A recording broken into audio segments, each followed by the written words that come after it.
for employee table or employees with 5 records in each column. We have created 4 columns of data frame.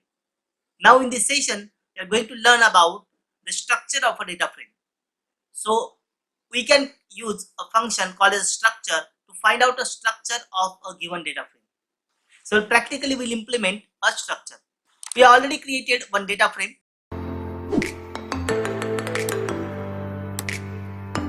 Salary with 5 records and date. So all dates are already taken. We use EMP data, which is the data frame, because we have used data.frame here, and within that all columns names EMP ID, EMP name, EMP sal and date one, and we use print function to print the EMP data. Now we'll select all lines and use a run function. So it will display all the things as a row and column format. Now we have to find out the structure of a data frame. We can use a function here directly. So we'll use print into the bracket str and EMP data is the data frame name, and we'll just enter. So it will display the structure of a given EMP data frame. It shows the column names. So there are 4 different column names: EMP ID, EMP name, EMP sal and date one, with a data type. So the first EMP ID having a num data type, that means a numeric data type, contains the values 1 to 5. EMP name contains a factor because it contains 5 different levels, considered as a 5 different levels: A, B, C, P, Q, R and whatever things.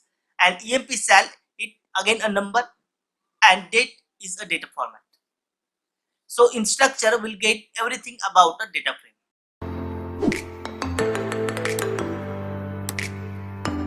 Given data frame.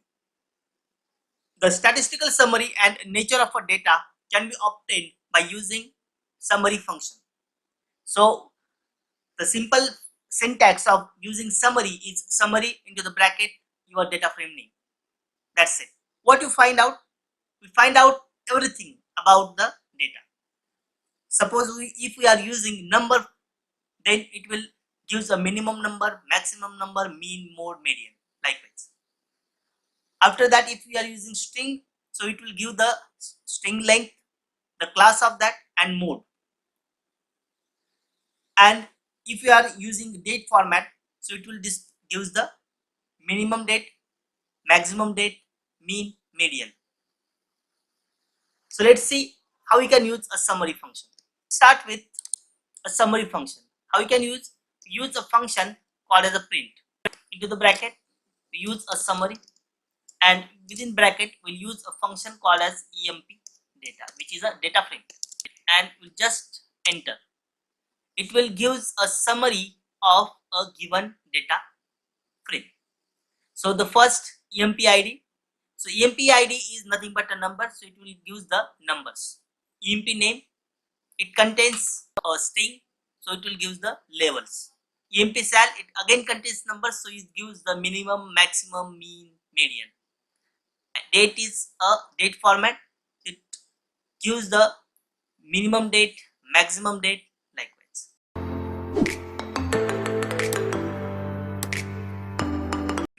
So by using a data frame function, but we can use a dollar sign to followed by your data frame name.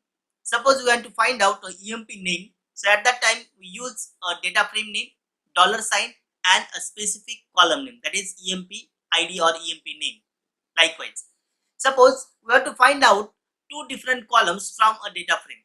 First, the name of the employee, and second is a salary of the employee.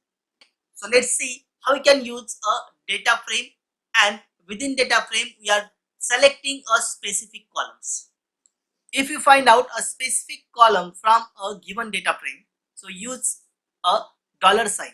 How we can do it?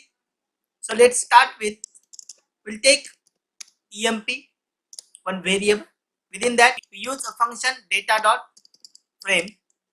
Already I created EMP data, so EMP data, and from EMP data we want a specific column, that is EMP name, comma, again EMP data dollar sign, we want a EMP cell, and we'll just press enter.